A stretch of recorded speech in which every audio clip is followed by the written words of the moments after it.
All right, let's just jump right in. The entire plan you've been sold for getting rich. Save diligently, throw it all in the S&P 500, and just wait 40 years. It's not just slow.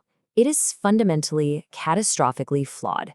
It's a system designed to keep you cruising in the slow lane, while the people who actually build wealth are blasting off in a completely different rocket ship. And I really mean that. It's not a lie, technically. The math works out. But it's a scam because it sells you a ticket for the slow boat and convinces you it's a luxury yacht. It teaches you to be a passive passenger when the only way to truly win the game is to be the pilot who owns the entire airline. Because there is a playbook. And let me tell you, it has nothing to do with patience and it has nothing to do with diversification. It's all about building, it's about control, and it's about taking the kind of risks that would make your financial advisor literally pass out. To really understand how this mind-bending, gravity-altering wealth is actually created, we have to look at a moment of absolute, spectacular failure. It's a story that's been almost completely erased from history, but it holds the master key to everything. We're going back to 1958, not to Wall Street, but to a little town called Fresno, California. This is the secret origin story of our modern economy, and trust me, it starts with an act of pure, unadulterated madness. So you have to picture it, right? The world ran on cash and checks. Credit? That was just a personal handshake deal between you and your local shop owner. But Bank of America had this insane idea. What if we created a single, universal credit card you could use absolutely anywhere? The problem was, how in the world do you get something that massive off the ground? Conventional wisdom said, run a small pilot program, get applications, build awareness slowly. But the people building this thing, they had zero patience. See, patience is for people who follow the rules. They were about to write the rules. Their solution was an act of just breathtaking audacity. So they skipped all the steps. No applications, no credit checks, no nothing. They got a list of 60,000 people in Fresno, and without asking a single one, they mailed every single one of them a fully functional, pre-approved credit card. Can you even imagine that? An entire town just flooded with free credit. They called it the Fresno Drop. And the results? It was absolute chaos. Fraud went through the roof. People maxed out cards they never even asked for and had no intention of ever paying back. The delinquency rate hit a staggering 22%, a number that would bankrupt any modern bank today. The project was a total disaster. Even internally, they called it the Fresno Fiasco. But here's the twist. This is the whole point. The team at Bank of America didn't see a failure. They saw a system that, despite all its insane flaws, was actually working. People were using the cards. Merchants were accepting them. So they didn't run away. They dug in, they analyzed the data from their own disaster, fixed the bugs, and made the system stronger. That project, born from total chaos, became Bank Americard. And later, it became Visa. They didn't just invest in the economy, they built a private tax on the entire global economy. And this story right here reveals the fundamental difference between the two games of wealth. There's the game you're taught to play, and then there's the game the builders are actually playing. It's the passenger versus the pilot.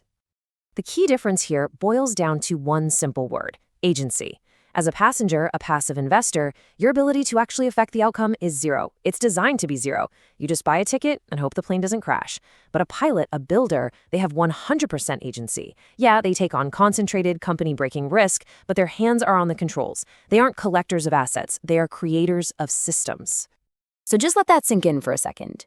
You are taught to be diligent and patient, to invest your money in a system that was built by people who were the exact opposite of that.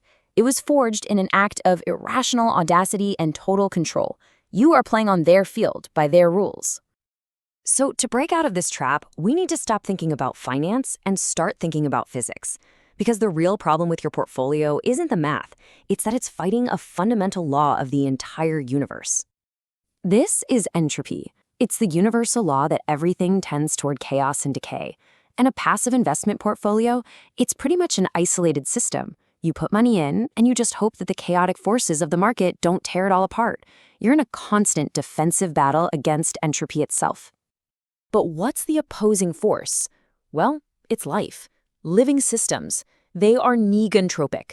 They actively pull in energy to create and maintain complex structures, to literally create order from disorder. See, true wealth creation isn't a passive act of just holding on.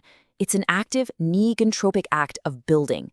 You stop fighting chaos and you start building islands of order right in the middle of it. So this is the fundamental choice you're facing. You can spend your life playing defense against the universe's natural tendency to fall apart, or you can become an engineer, a builder, someone who actually constructs a machine that forges value out of that chaos. So what does this machine actually look like? This is not a metaphor, it's a blueprint. We call it the active wealth engine, and it has 4 core components that work together in a continuous, self-reinforcing loop. Okay, let's pop the hood on this thing. It all starts with your unique core competency, which is what generates the value in the first place. That value is then massively amplified by a leverage system.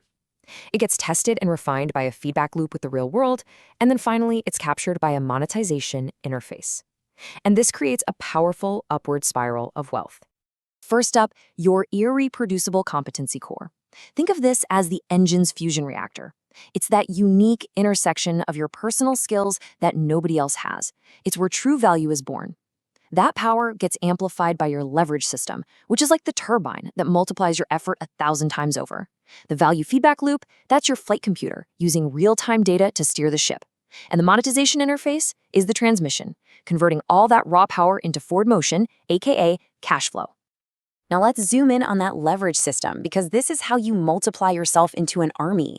You can write code just once and have it serve 1 million people. You can create media, like this, that acts as a sales force of clones working for you 24/7. And then, of course, you have capital and labor, the more traditional levers. The whole key is to match the right lever to your unique skill. But here's the real secret weapon, the cheat code. It's the speed of your feedback loop.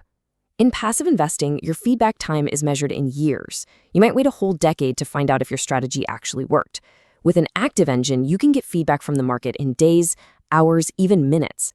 This lets you learn and adapt at a dizzying speed, while everyone else is just standing still.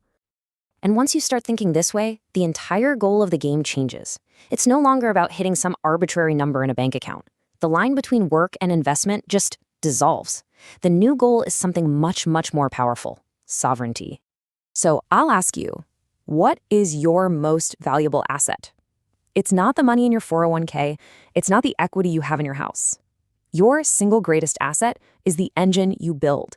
A living, breathing system of your skills, your leverage, and your feedback loops that generates value on your own terms, completely independent of any boss or any company. Because ultimately, this is the big takeaway. Stop thinking like a collector of things that other people built. Start thinking like an engineer. The future doesn't belong to the passengers, it belongs to the pilots. It's not for those who pick assets, it's for those who design engines.